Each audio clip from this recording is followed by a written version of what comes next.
So what do we do when we want to take the derivative of not just two functions being multiplied, but three or maybe four or maybe five? Now this extension to or corollary to this theorem is it applies to, I am using three here, but it applies to any product of any functions. So the key idea here, if you look here, is that when you're taking the derivative of functions being multiplied, is that the grouping is still the same. Like I would leave it as f of x, g of x, h of x in each of the grouping, except for each group, another one of the functions is being, you take the derivative of another one of the functions one at a time. So here in the first grouping, it's the f that's we take the derivative of.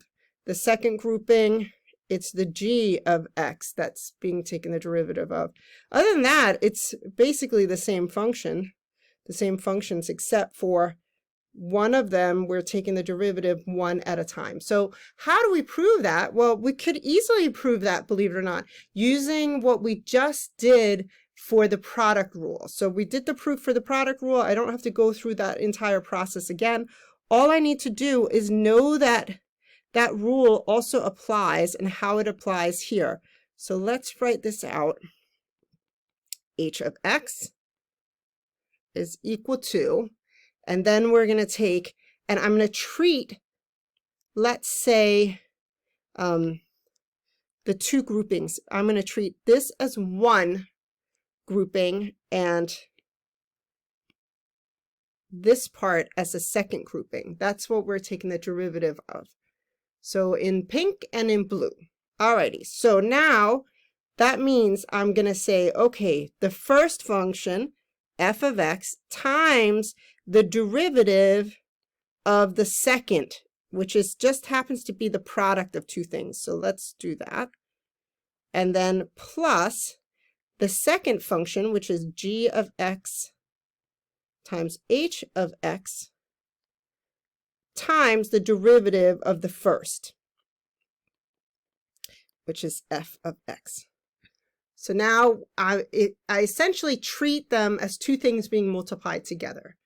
And then we get to work, because then we have, look, this part here and this part here go together. And we have in pink, that was the f of x. So let's see what we get out of that part alone.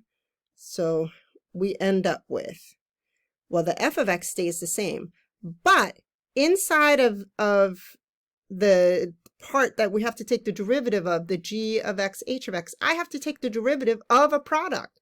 So that means, okay, wait a minute. Well, you know what? I'm going to change this back to red. So this stays the same, but the part that I'm taking the derivative of is this, the blue highlighted part. So I have to use the product rule again for those two. So it's going to be the first, g of x, times the derivative of the second, h prime of x, plus the second, h of x, times the derivative of the first, g of x. Just in words. Okay, cool. Plus g of x, h of x stays the same, but the derivative of f of x, f prime of x, f prime of x. Alrighty, so now all I have to do then is distribute the f of x into those two terms there. Oh, you can't see what I wrote. Hang on. Let me move that up and give it a second. It just has to sync for a second. Hello. Let me give it a minute. Ooh, that took a second. All right, now that you can see it and it's been synced, let me just repeat myself again. We have f of x times the derivative of g times h of x, that's in green, plus, and then we had the g of x, h of x stayed the same, but we had to take the derivative of f of x, which is f prime of x. Now I'm going to distribute the f of x. So we have f of x times g of x times h prime of x, plus f of x times h of x times g prime of x, plus g of x times h of x times f prime of x. And then it's just a matter of, remember, multiplication is commutative. So that means I can rearrange them in the order that I want. So I'm going to do f of x times g of x times h prime of x plus f of x times g prime of x times h of x plus f prime of x, g of x, h of x. And again, addition is also commutative, so I could put them in the order that I want them as well here. So I can put the first one, f prime of x, g of x, h of x, and then plus f of x, g prime of x, h of x, plus f of x, g of x, h prime of x. So in other words, you essentially have the product in each case of all of the terms, except that you're taking the derivative of one thing at a time. So I moved it up a bit so you can see it here. Also, let's try an example. So now we have 3 functions here.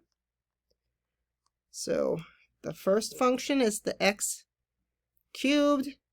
The second function is the cosine. And the third function is, what color didn't we use? Is sine, like that. And then, okay, let's find the derivative. dy dx, or you could write y prime, if you liked, is going to be, so, okay, I'm going to take the derivative of the first term, d dx of x cubed. By the way, you don't have to write with the ddx. You could just jump right in and just take the derivative. I'm just making it explicit for your notes. Times, and then maybe I'll put the ones that stay the same, I put in green. So cosine of x times sine of x, and then plus x cubed. And now I have to take the derivative of cosine of x. So I'm taking the derivative of one thing at a time.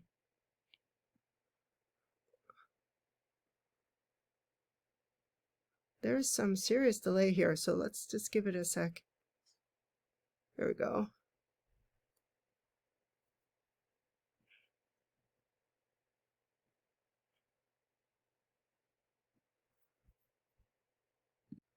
And then for this one, times sine of x, and then plus x cubed cosine of x, the derivative of the last term, d dx of sine of x. Oops, I ran out of room, so I had to go under there. Again, all of the pieces that I put in red, you don't have to show. I'm just showing it to make it explicit in your notes. And again, it's taking a long time to load here.